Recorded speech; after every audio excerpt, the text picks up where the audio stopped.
6 ways F1 will be weird in 2020. I think we can all agree that we cannot wait for real-life F1 racing to be back on our screens.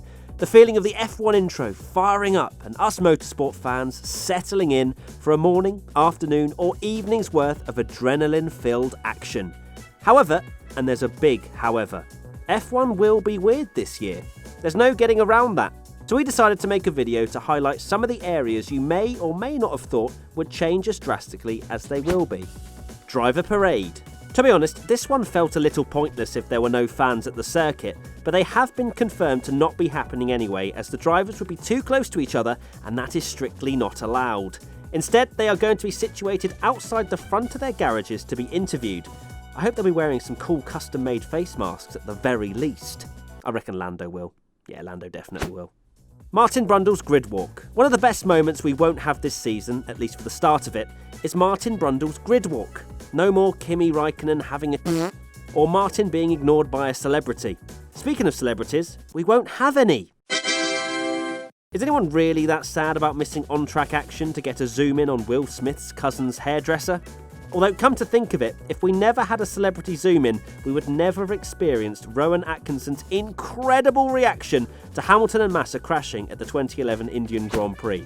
Post-race celebrations.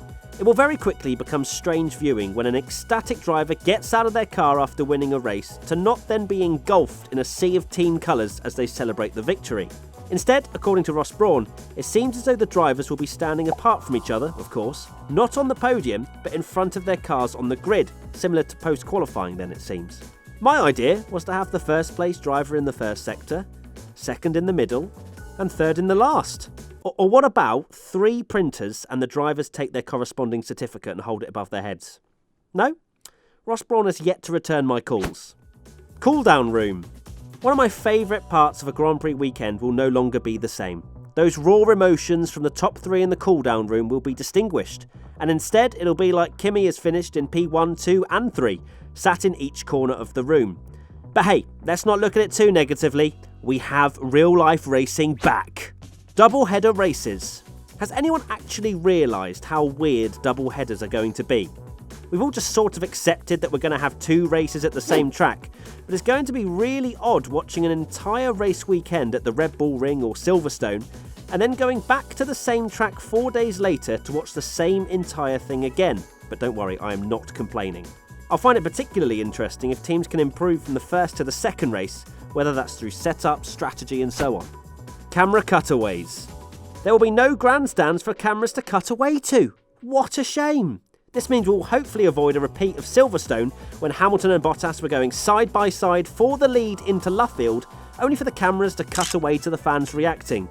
I know you remember that moment, so do I.